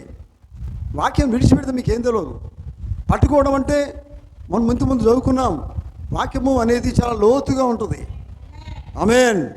దాన్ని మీరు పట్టుకుంటే ఇదే నాకు కావాలి, నువ్వు అన్వేషణ నిజం నాకు కావాలి అని కనుక నువ్వు వాక్యాన్ని పట్టుకుంటే, వాక్యం లోతుగా వెళితే అన్ని దేవుడికి భయపరుస్తూనే ఉంటాడు. నువ్వు లోతుగా వెళితే ఇంకా లోతుగా నడిపిస్తాడు ఆయన. మీద ఉంటే ఇంకా మీదకి అయిపోతావు, పనికి రాకుండా అయిపోతావు. వింటున్నారా? నిజమైంది కావాలి, లోతుగా నేను వెళ్ళాలి అని కనుక ఆలోచిస్తే, దేవుని కోసం నేను జీవించాలి, సత్యం తెలుసుకోవాలి, సత్యం కోసం ఈ లోకంలో సాక్షి నిలబడాలి అని కనుక లోతుగా ఆలోచిస్తే అనేకమైన లోతు విషయాలు దేవుడికి బయలుపరుస్తాడు. ఆమేన్. హల్లెలూయా. అందుకని చూడండి, మీరు నిజంగా వాక్యాన్ని పట్టుకుంటే, యేసు ప్రభువు చెప్పిన మాట మీరు పట్టుకుంటే, పేతురు చెప్పిన మాట కూడా మీరు పట్టుకునే వాళ్ళు. అర్థం కాలే? హల్లెలూయా. ఆమేన్. యేసు ప్రభు చెప్పిన మాట ఏంటిది? తండ్రి యొక్క కుమారుని యొక్క పరిశుద్ధ నామములోనికి అని చెప్పాడు. ఈ మాట మీరు కనుక పట్టుకుంటే, పేతురు చెప్పిన మాట కూడా మీరు పట్టుకునే వాళ్ళే. నామములోనికి అని యేసు ప్రభు ఎక్కడైతే చెప్పారో ఆ నామములోనికి అనేది పేతురు చెప్పిన మాట మీరు పట్టుకుంటారు. ఆమేన్. అర్థమవుతుందా? దేవుని స్తోత్రం కలుగును గాక. అందుకనే చూడండి, వారు ఏమన్నారంటే ప్రియులారా, పౌలు అడిగినప్పుడు ఎట్లా మీరు బాప్తిసం పొందుకున్నారంటే వారు అన్నారు, యోహాను బట్టి ఏమైనా బాప్తిసం తీసుకున్నామని చెప్పారు వాళ్ళు. బాప్తిసం ఇచ్చిన వాడు గొప్ప వ్యక్తి కావచ్చు. ఎవరు ఆయన? యోహాను. ఆమేన్. ఇప్పుడు బాప్తిసం ఇచ్చిన వాడు మారు మనసు విషయమే బాప్తిసం ఇస్తున్నాడట. ఎవరైనా బాప్తిసం ఇచ్చి యోహాను. కానీ పౌలు అంటున్నాడు చూడండి, పౌలు అన్నాడు అది అప్పుడు పనిచేసిందండి. మారు మనసు విషయమే బాప్టిజం అనేది అప్పుడు పనిచేసింది. ఎప్పుడది? యోహాను కాలంలో పనిచేసింది. మీకు తెలుసా? ఇప్పుడు యేసు మనం అపోస్తలుల కార్యములు ఏముందండి? అది చదవండి ఒకసారి. 38వ వచనము, 2:38 అపోస్తలుల కార్యములు. పేతురు, మీరు మారు మనసు పొంది, చూడండి అక్కడ మారు మనసు అన్నాడు. మరి యోహాను ఇచ్చింది దేనికోసము? హల్లెలూయా. మీరు మారు మనసు కోసం ఆయన ఇస్తున్నాడు. ఇక్కడ ఈయనేమంటున్నాడు? ఇంకా పాప క్షమాపణ అని చెప్తున్నాడు. ఆమేన్. పాప క్షమాపణ అనేది ఎవరి నుంచి ఆ పాపాన్ని క్షమించేది ఎవరు? ఆయన యేసుక్రీస్తు కాదా? యేసుక్రీస్తు పాపాన్ని క్షమించి బలియాగంగా సమర్పించుకోవద్దా? నిజమేనా? బలియాగంగా సమర్పించుకోవాలి, శిలువ పైన మరణించాలి, తన రక్తం కార్చాలి. రక్తం కార్చినప్పుడు ఆ రక్తం ద్వారా పాపములన్నీ కడిగివేయబడతాయి. అందుకనే పేతురు చెప్పేది అదే. ఆయన చెప్పింది ఏంటిది? మారు మనసు. అందుకని ఇక్కడ పౌలు అంటున్నాడు చూడండి. పౌలు ఏమంటున్నాడు పిల్లలు? పాపక్షమాపణ నిమిత్తం మాత్రమే ఆయన బాప్తిసం ఇయ్యలేదు. ఎవరు? యోహాను. వింటున్నారా? చెవులు పెట్టండి అందరూ కూడా. హల్లెలూయ. యోహాను పాపక్షమాపణ గురించి బాప్తిసం ఇయ్యలేదు, మారు మనసు గురించి బాప్తిసం ఇచ్చిండని ఇక్కడ చెప్తున్నాడు ఆయన. హల్లెలూయ. కనుక పాపక్షమాపణ నిమిత్తము యేసుక్రీస్తు నామములో బాప్తిసం కావాలా. అప్పటికి చూడండి, అప్పటికి ఆయన బలి కాలే. ఎవరు? బలి పశువుగా ఆయన వధించబడలే. ఇంకా ఎవరైనా? యేసుక్రీస్తు వారు. హల్లెలూయ. అప్పుడు ఇంకా అర్పించబడలే. కనుక ఇదంతా ఆయన వారికి బోధించినప్పుడు ఆజ్ఞాపించాడు. ఆయనకి వాళ్ళందరికీ ఆజ్ఞాపించాడు పౌలు గారు. ఆజ్ఞాపించిన తర్వాత వాళ్ళు తిరిగి యేసుక్రీస్తు నామములో బాప్తిసం పొందుకున్నారు. ఆమేన్. అప్పుడు పరిశుద్ధాత్మ వారి మీదకి దిగి వచ్చింది. ఆమేన్.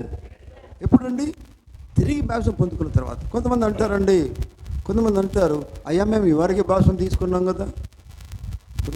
ఇక్కడ ఉన్న కొంతమంది, కానీ బైబిల్ చెప్తున్నది అది తప్పు బాప్టిజము.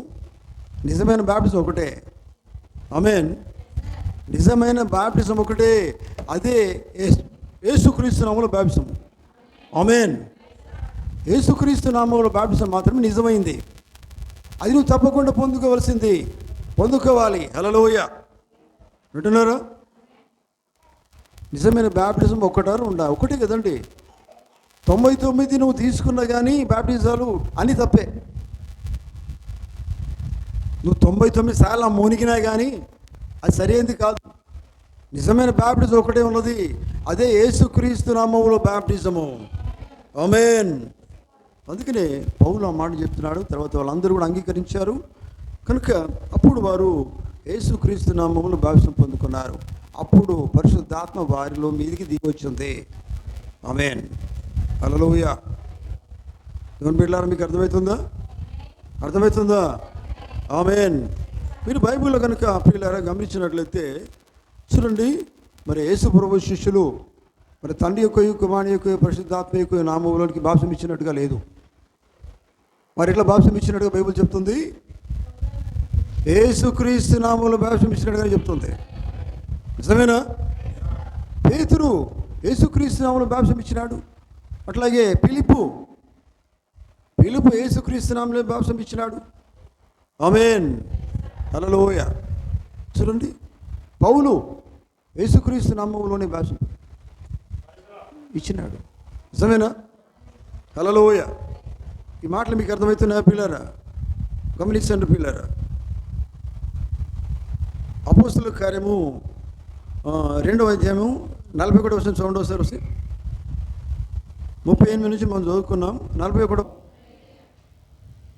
ఇక చూడండి ప్రియులారా, అక్కడ 41వ వచనం ఏం చెప్తుంది? మళ్ళీ దయచేసి చదవండి. కాబట్టి వరక్షణ పొందునని వాడికి ఆ దినాన్ని ఎంతమంది బాప్తిసం పొందుకున్నా? ఇది బాప్తిసం ఎవరి కోసమట? దేవుడు తన యొద్దకు పిలిచిన వారికి అందరికీ కూడా చెందును. ఆమేన్ కదా. దూరస్తులందరికీ చదవండి అన్నమాట. ఈ వాగ్దానం మీకును మీ పిల్లలకును దూరస్తులందరికీ అనగా ప్రభువు అయిన మన దేవుడు తన యొద్దకు పిలిచిన ప్రతి వానికి చెందును. ఆమేన్. అర్థమవుతుందా? అంటే బ్యాప్టిజం అనేది అందరికీ సంబంధించింది. దేవుని చేత ఎంతమంది పిలువబడ్డారో వారందరికీ కూడా యేసుక్రీస్తు నామములో బ్యాప్టిజం అనేది వారికి అవసరము, వారికి చెంది ఉన్నది. అది దేవుని వాక్య ప్రకారంగా. హల్లెలూయ. కనుక ప్రియమైన దేవుని బిడ్డలారా, ఈ మధ్యాహ్నం గమనించండి. ఎందుకంటే నిజమైన బ్యాప్టిజం అనేది ఒకటే ఉన్నది బైబిల్ ప్రకారంగా కదా. అదే యేసుక్రీస్తు నామములో బ్యాప్టిజం అనేది బైబిల్ చెప్తూ ఉన్నది. ఆమేన్. అర్థమవుతుంది కదా. ఎందుకంటే మనం ఇది తెలుసుకుంటే మనం ఇంకోలో చెప్పగలుగుతాం. నిజమైన బ్యాప్టిజాలు అనేటివి ఎన్ని ఉన్నాయి? ఒకటే ఉన్నదని బైబిల్ చెప్తున్నది. కనుక ఒక బ్యాప్టిజం ఏంటిదో అది మనం కనుక గ్రహిస్తే, అర్థం చేసుకుంటే దాన్ని మనం ఇంకొకరికి చెప్పగలుగుతాం. ఆమేన్, హల్లెలూయా. కనుక చూడండి,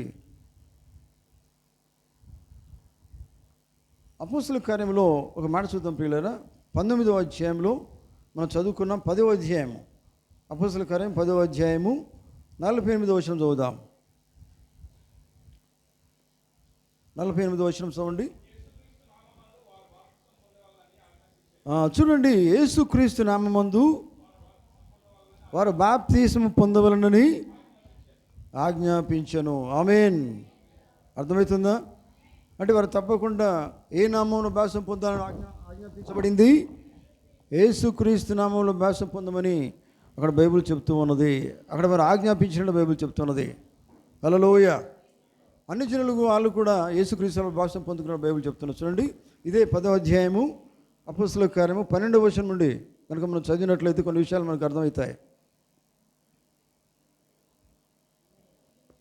అపోస్తలుల కార్యము 5వ అధ్యాయము 8వ అధ్యాయము 5వ వచనం నుండి చదువుదాం ఒకసారి. చదవండి. చూడండి, అప్పుడు ఫిలిప్పు సమరయ పట్టణం వరకు వెళ్ళి క్రీస్తును వారికి ప్రకటించుండెను. జనసమూహం విని ఫిలిప్పు చేసిన సూచక్రియలు చూసినందున అతను చెప్పిన మాటల యందు ఏక మనసుతో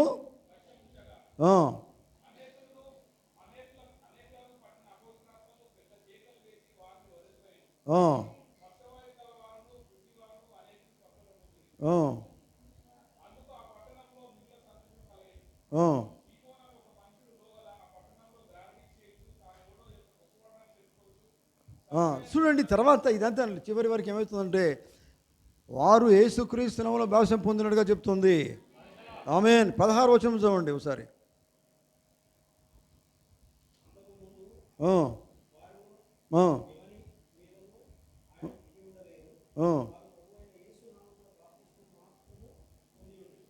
హల్లెలూయా. వారందరూ మరి యేసుక్రీస్తు నామమందు బాప్తిసం పొందినట్టుగా దేవుని వాక్యము సెలవిస్తూ ఉన్నది. హల్లెలూయా. కనుక ప్రియులారా చూడండి, ఇక్కడ బైబిల్లో మనం గమనించినట్లయితే ఎక్కడ కూడా తండ్రి యొక్కయు కుమారుని యొక్కయు పరిశుద్ధాత్మ యొక్క నామములో బాప్తిసం ఇచ్చినట్టుగా వారు పొందుకున్నట్టుగా లేదు. వింటున్నారా? ఆమేన్. కనుక ఇవ్వడము యేసుక్రీస్తు నామములోనే, పొందుకోవడం యేసుక్రీస్తు నామములోనే అని బైబిల్లో మనకు తేటగా కనబడుతూ ఉంది. హల్లెలూయా. కనుక ఇచ్చండి, ఎందుకంటే పుత్ర స్వీకారం అనే వర్తమానంలో దేవుని ఒక మాట చెప్తారు. చూడండి, 111 పేజీలో మాట చెప్తారు.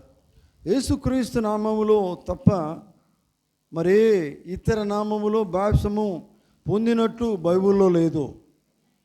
అంటున్నారా? బైబిల్ లేదు, లేఖనాలు ఆ రీతిగా చదివేయట్లేదు.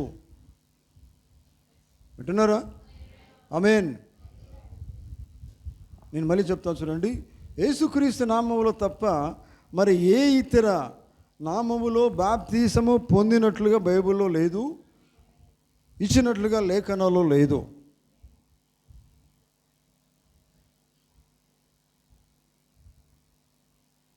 కనుక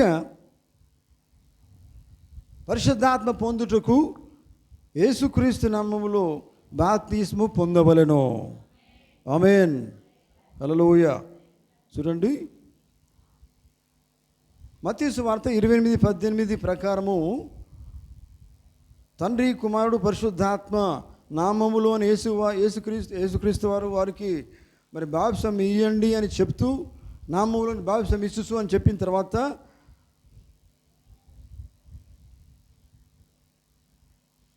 ఆ తర్వాత 10 రోజుల తర్వాతనట పేతురు ఈ మాట చెప్పారు. ఏ మాట?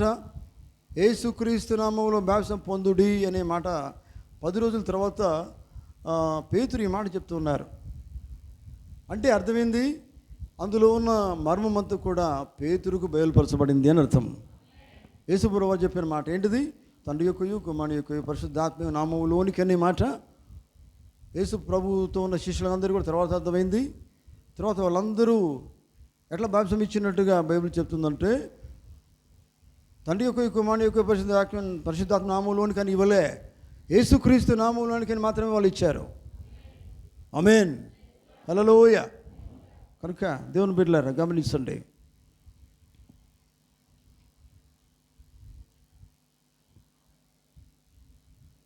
అయితే మీరు గమనించ సంపూర్ణత అనే వర్తమానంలో ఒక మాట ప్రభు చెప్తారు.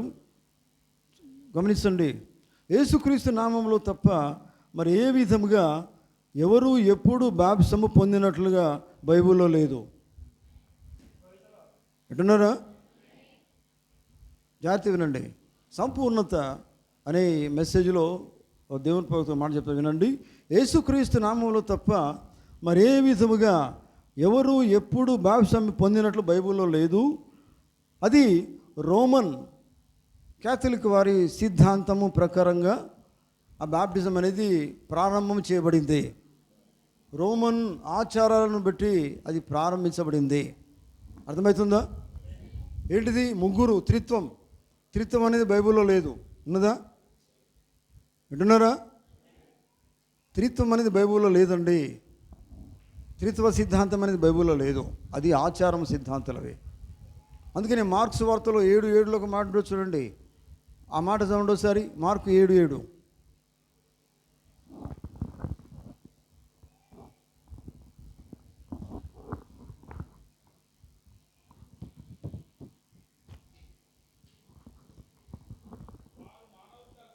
వారు మానవులు కల్పించిన పద్ధతులను దైవోపదేశములని బోధించు నన్ను వ్యర్థముగా ఆరాధిస్తూ ఉన్నారు అని వ్రాయబడినట్టు. చూడండి, వేషధారులు అంటే కదండి. ఇప్పుడు సిద్ధాంతాలు ప్రకారంగా నడిచేది ఏంటిది? లోకంలో ఉన్న శాఖలే కదా. ఆమేన్. లోకంలో సంఘ శాఖలే కదా. హల్లెలూయా, హల్లెలూయా. లోకంలో ఉన్నటువంటి ఈ సంఘ శాఖలు ఏంటివి? అవి యేసు ప్రభువు వారు పెట్టలేదు సంఘ శాఖలు అనేటివి కదా. కానీ బైబిల్ చెప్పేది ఏంటి? నిజమైన బాప్టిజం ఒక్కటే ఉన్నది.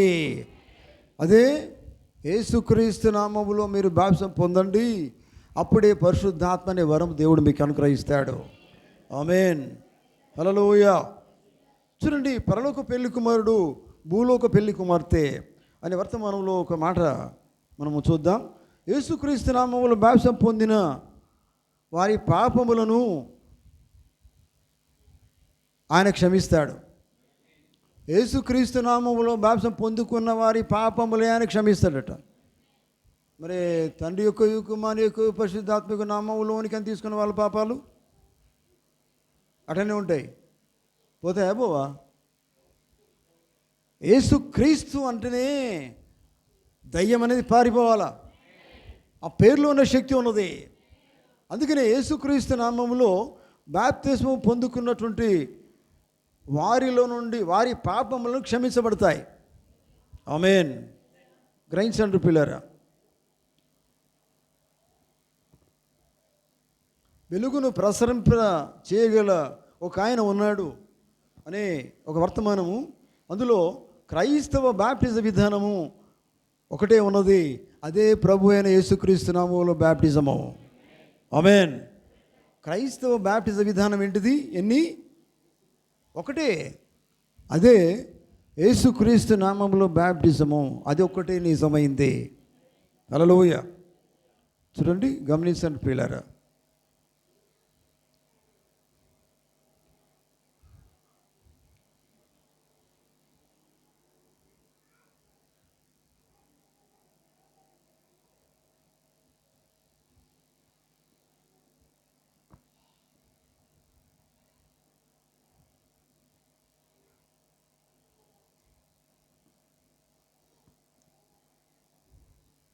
అయితే బైబిల్లో ముగిస్తాను నేను పిల్లలు. బైబిల్లో తండ్రి యొక్కయు కుమారుని యొక్కయు పరిశుద్ధాత్మ యొక్కయు నామములోనికి బాప్తిసం పొందమని ఆజ్ఞాపించింది లేదు, ఆజ్ఞాపించేవారు లేరు.